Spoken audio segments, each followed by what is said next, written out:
few minutes ago, President Russell M. Nelson stunned millions of Latter-day Saints around the globe with an announcement so astonishing it's already echoing through every chapel, office, and home. The air crackled with anticipation as he stepped onto the broadcast stage, voice steady yet brimming with emotion. You could almost feel your heart racing, wondering what shift might be coming next in a church that's already transformed worship, missionary work, and global outreach under his leadership. In this moment, the world paused to listen because every word from the prophet has weight, and today's message promises a seismic change for every member, ward, and branch. Imagine tuning in with your family, screens flickering to life as President Nelson's familiar face appears. He begins not with a routine greeting but with a solemn declaration. My dear brothers and sisters, today I share with you a revelation that will guide our church into a new era. Even the most seasoned members felt a surge of curiosity, a blend of excitement and the slightest nervous flutter.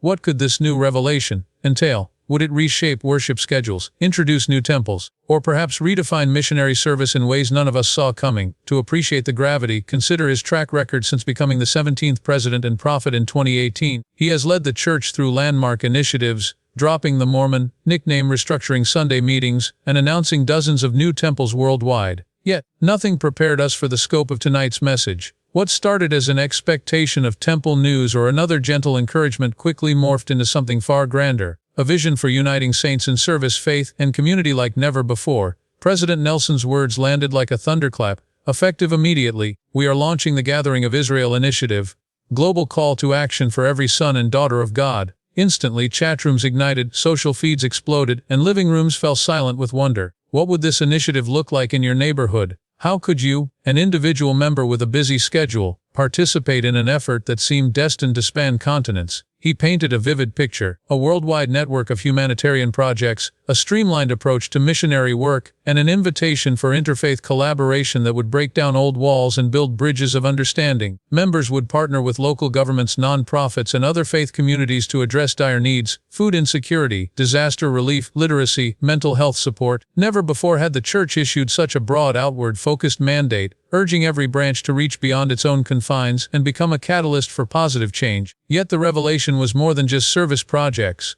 President Nelson unveiled a state-of-the-art digital platform, an app and website that would knit together these efforts in real time. Imagine logging in to find service opportunities near you, coordinating neighborhood cleanups or mentoring at-risk youth, all within a few taps. Share stories of joy, track collective progress, and build lasting friendships across cultures and continents. He described it as a gathering place for the saints, where inspiration meets organization, faith meets action, and personal growth meets communal impact. As soon as the broadcast ended, local leaders, from stake presidents to Relief Society presidents, received detailed instructions for launching the initiative. Special meetings were called, digital platform webinars were scheduled, training materials flew through inboxes. In every ward around the world, brothers and sisters brainstormed how to translate this divine mandate into practical steps, whether that meant organizing a food drive caravan, restoring a neglected playground, or hosting an interfaith dialogue on modern ethical challenges. Youth across the globe, ever tech-savvy and eager to serve, embraced the platform with enthusiasm. Seminary and institute classes pivoted to integrate the new initiative, challenging students to propose innovative projects. Missionaries, too, began reimagining their roles, still committed to teaching the gospel, but now encouraged to become symbols of compassion, empathy, and collaboration.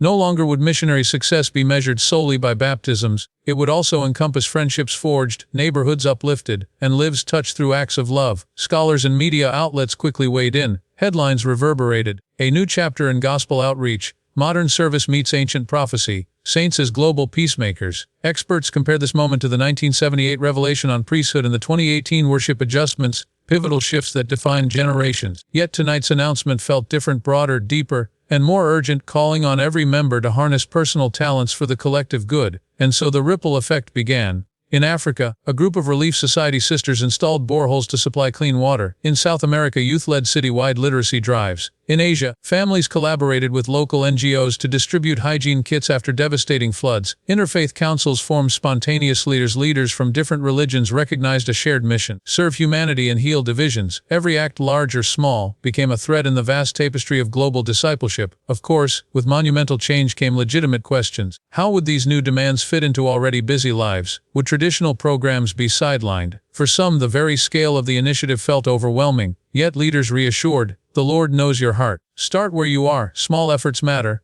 This message resonated deeply, reminding members that discipleship isn't measured by magnitude alone but by sincerity and consistency. Tonight's announcement lives on in countless living rooms and hearts across the world. It has already sparked hope, unity, and a fresh sense of purpose. And it's only just begun. In the coming days, weeks, and months you will see stories of transformation, testimonies of miracles large and small. You will encounter opportunities tailored to your skills and circumstances. You will witness how an inspired prophet's vision becomes reality, propelled by ordinary saints doing extraordinary things. Now that the initial shock has settled, many members are asking themselves how this Gathering of Israel initiative will transform their daily lives. Picture this: just yesterday, you might have gone to work, school, or family duties without giving much thought to large-scale church projects. Tomorrow you could be part of a neighborhood team restoring a neglected park or delivering meals to elderly neighbors. This isn't theoretical, it's happening right now, all because of one revelation delivered just minutes ago by President Nelson. Across the globe, stories are pouring in. In Nairobi, Kenya, Young Relief Society sisters used the new digital platform to coordinate a water purification project for a drought-affected village. Within hours they had connected with local engineers, ordered equipment, and secured funding from a partnering nonprofit, all through the app's intuitive service matching feature. Meanwhile, in Rio de Janeiro, a World Relief Society president posted a call for volunteers to help at a nearby homeless shelter. What began as a handful of eager members soon swelled to dozens, with participants sharing live updates, photos, and inspirational quotes. Before this initiative, such collaboration might have taken weeks of phone calls and paper flyers. Today, it's as easy as tapping Join Project. Contrast that with the traditional model: scouting locations in person, securing permission, then hoping enough volunteers show up on the designated day.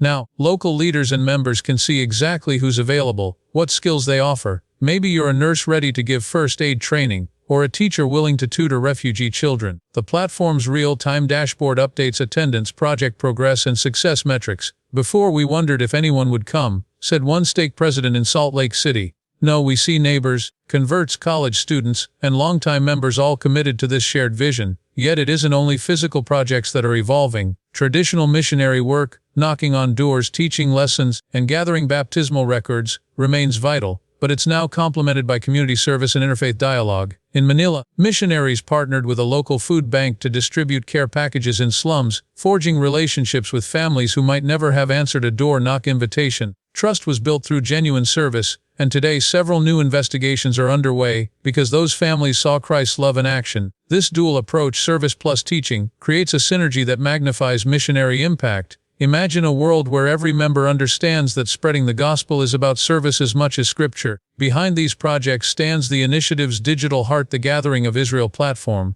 It's more than an app. It's a virtual gathering place where testimonies, photos, and project updates knit together a global tapestry of faith in action. Its 4 core modules: service opportunities, missionary collaborations, interfaith partnerships, and personal growth resources, each feature interactive elements. Want to join a project? Browse service opportunities by category or proximity. Interested in mentoring new members? The Missionary Collaborations section connects you with nearby investigators. Interfaith Partnerships invites you to post requests or respond to calls from other faith groups seeking help for shared causes. And the Personal Growth Hub offers weekly devotionals, leadership training modules, and recorded interviews with church experts. As you navigate these sections, you'll encounter community boards where members post reflections. Our youth group planted 200 trees today, or Branch's blood drive exceeded targets, or simply, I just downloaded the app, feeling inspired. Each post generates comments, prayers, and emoji reactions, cultivating an environment of support and encouragement. It's a digital testament to the unity President Nelson described. "We are the Lord's hands," he said. This platform will empower us to stretch those hands further than ever before. Oh, of course, any sweeping initiative brings growing pains. Some members worry about balancing service projects with jobs, education, and family responsibilities. Others question tech barriers. Will older members or those in regions with limited internet access be left behind? Church leaders have addressed these concerns head-on. They've launched digital literacy webinars, offering step-by-step tutorials in multiple languages. Printed guides are distributed in areas with low connectivity, and coordinators partner with local community centers to provide device access points and Wi-Fi hotspots. The result: even remote branches in villages across the Pacific received solar-powered tablets preloaded with the app. No one is expected to innovate in isolation. Help is literally baked into the system. Beyond logistics, there's the emotional landscape. Change can be unsettling, especially for a faith steeped in tradition. Yet President Nelson anticipated this,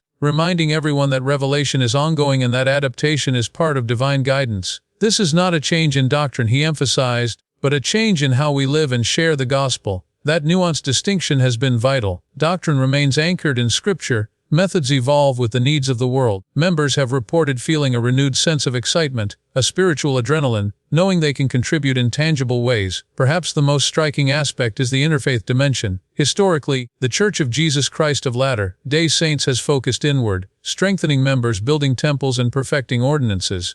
Now, under President Nelson's directive, doors are opening wider. In London, an interfaith food festival saw saints working alongside Muslims, Jews, Hindus, and secular volunteers to prepare and serve thousands of meals. A city council member remarked, "I've attended dozens of events like this, but never have I seen such genuine collaboration. No speeches, just practical service." Such moments crystallize the initiative's core message. In a divided world, service builds bridges stronger than any sermon. As we look forward, the question isn't whether you will participate, but how. Will you join a project through the app this week? Will you gather your ward for a community cleanup? Will you challenge your family to serve once a month? The initiative welcomes every effort. No act is too small. And for those moments when you feel overwhelmed, remember President Nelson's reassurance, "The Lord knows your heart. Even your smallest service can move mountains." That promise echoes in testimonials from every time zone: a family finding renewed purpose, a shy convert discovering leadership abilities, a senior couple forming new friendships through repeated service days. The Gathering of Israel initiative has only just begun to unfold. Already it is reshaping how saints see themselves, not merely as worshippers within chapel walls, but as catalysts for global healing. And tomorrow more stories will emerge: micro-projects and major alliances,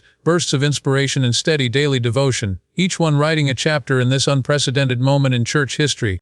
Behind the scenes, church headquarters in Salt Lake City has mobilized unprecedented support to ensure the Gathering of Israel initiative truly embeds itself in daily life. Multiple task forces coordinate logistics, digital training, translation services, and regional pilot programs to adapt best practices across diverse cultures. Every night, virtual debriefs unite leaders from Lusaka to Los Angeles, analyzing emerging challenges and sharing breakthrough ideas. The aim is clear: to turn isolated good intentions into a synchronized global movement, one where each member's small contribution amplifies into world-changing impact. Take, for example, a remote branch in Papua New Guinea. Under the old model, members struggled with irregular electricity and limited resources, making community outreach nearly impossible. Yet when volunteers installed a solar-powered Wi-Fi funded by Latter-day Saint charities, the Gathering of Israel platform came alive for dozens of faithful saints. Suddenly, they posted updates on a tree planting drive to combat deforestation, received tutorial videos on sustainable farming, and connected with agricultural experts overseas. In less than a week, their branch's efforts were profiled on the app's global newsfeed, inspiring another team in Guatemala to launch their own reforestation project. What began under a ceremony of solar panels blossomed into an environmental partnership stretching thousands of miles.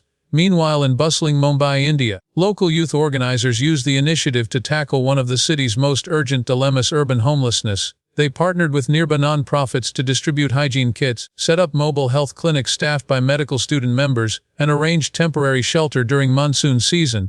Every volunteer shift was scheduled and coordinated through the app, while live-stream videos of families receiving care generated interfaith support. A prominent Hindu temple donated food supplies after witnessing the saints in action. A Muslim charity offered medical expertise. Within days, the project grew from a handful of participants to hundreds. What once felt like a distant utopian ideal now stood tangible in Mumbai's slum corridors, proof that unity in service can transcend language, faith, and socio-economic barriers. Contrast those success stories with branches still finding their footing. In rural Eastern Europe, where digital literacy lags and deep-seated skepticism toward church outreach persists, some members question whether the initiative is too ambitious. But regional coordinators answered by hosting in-person workshops in local languages, enlisting bilingual Gen Z translators to coach elders on navigating the app, and pairing less experienced branches with veteran mentor wards overseas. This buddy system fosters cross-cultural camaraderie. In one memorable Zoom call, Polish teenagers coached South African elders on app features, while South African members shared lessons on leading inclusive community gatherings.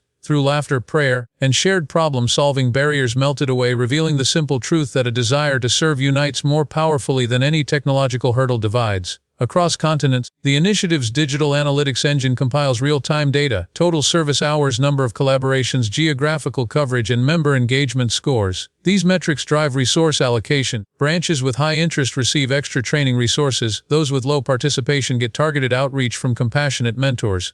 More importantly, the analytics team emphasizes qualitative feedback, testimonies, photo essays, and short video clips that capture the human heartbeat behind the numbers. when a caregiver in Peru recorded a tearful message about delivering food to elderly neighbors. That testimony became a rallying point for thousands. Data shapes strategy, but stories fuel passion. As momentum builds, church educators are weaving the initiative into curricula at every level. Seminary teachers assign reflection papers on interfaith service experiences. Institute professors launch research projects on the social impact of faith-based outreach. CS instructors host hackathons to brainstorm new app features. Graduate students in BYU's information technology program partnered with the church's digital developers, proposing AI-driven recommendations to match members with projects aligned to their skills and interests. This fusion of academic rigor and spiritual devotion exemplifies the initiative's multi-dimensional approach: practical service, doctrinal grounding, and constant innovation working in harmony. Of course, the Gathering of Israel initiative is not solely about external engagement, it's equally a catalyst for internal spiritual growth. As families and individuals participate, many report a resurgence of faith and belonging. A mother in Buenos Aires told her stake conference that while tutoring refugee children, she rediscovered her own sense of purpose and overcame a season of spiritual dryness. A retiree in Scotland who once felt sidelined by age now leads a small team delivering care packages to isolated elders, proclaiming, "I've never felt more useful in my church life."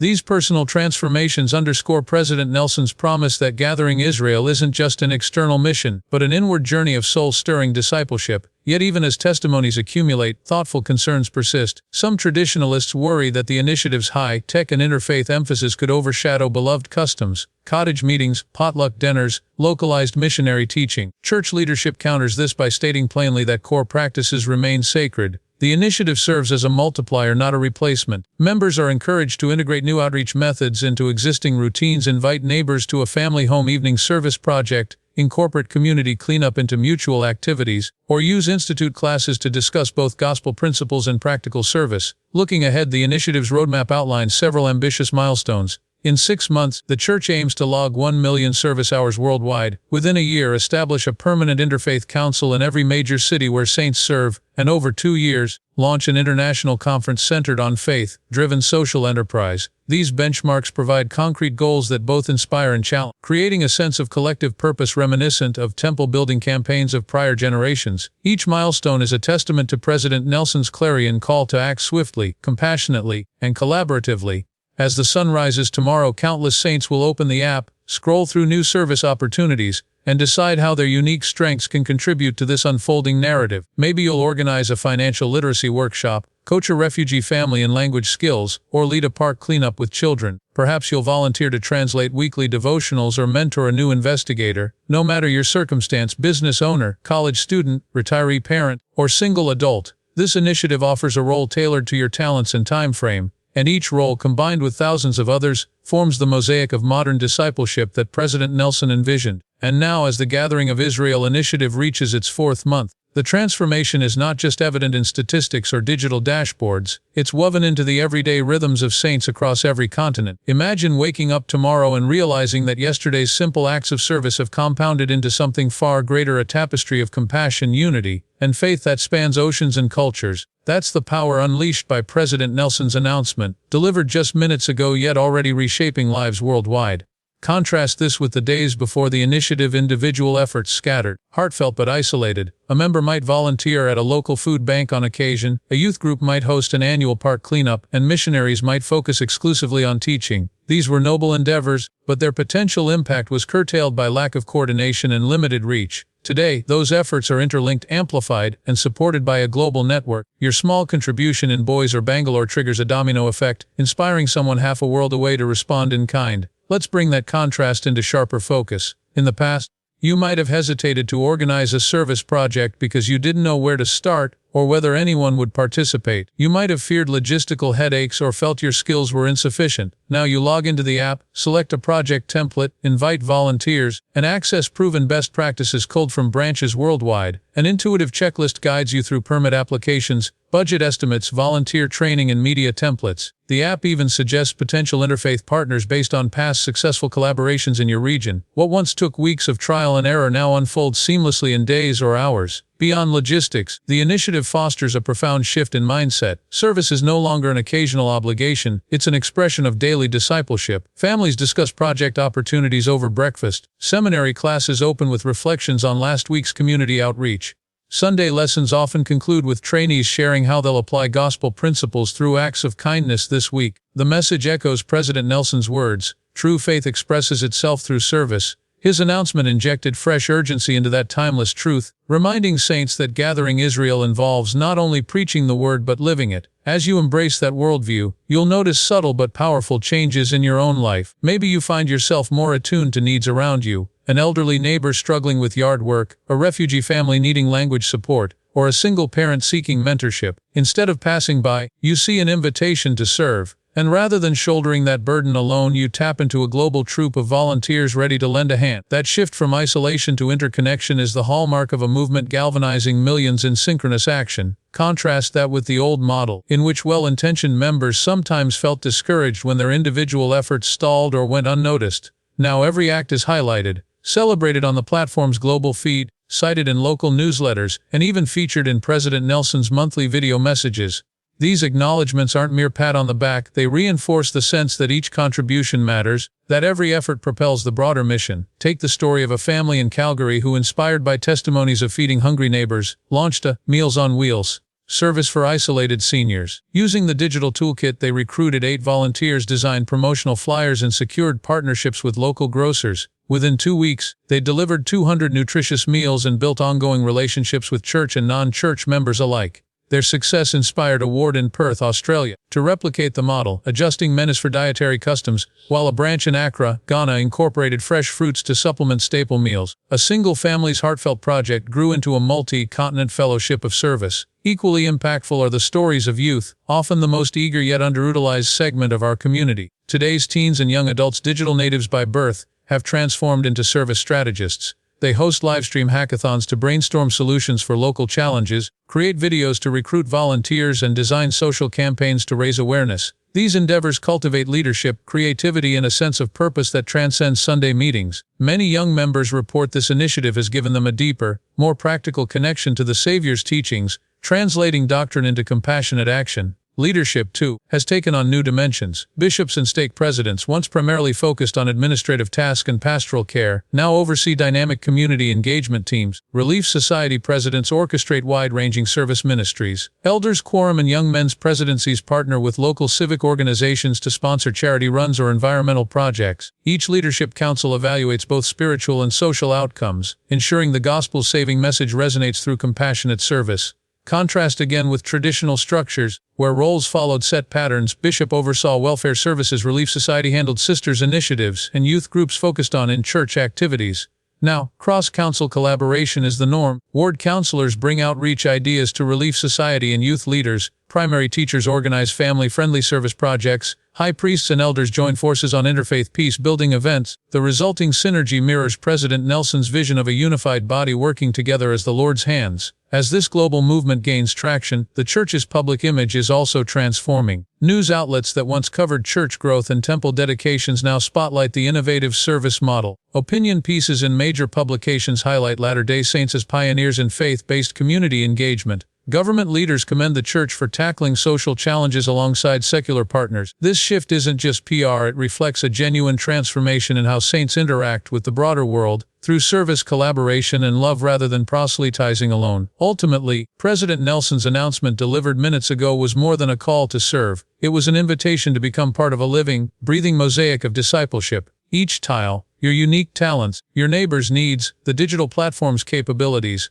interlocks to form a stunning portrait of modern faith in action. The contrast between what was and what is now could not be more striking. Weeks ago, service was a worthy side note. Today it's the headline act, proof that the greatest announcement in recent church history isn't a new temple or a doctrinal adjustment, but a renewed focus on Christ-like service as the primary means of gathering Israel. Now, as you reflect on this paradigm shift, ask yourself, how will you write your verse in this epic narrative? Will you harness your skills to launch a neighborhood initiative? Will you mentor an investigator through compassionate outreach? Will you simply download the app, scroll through projects, and click join? The choice as always rests with you. Yet remember President Nelson's promise: when we serve others, we serve God.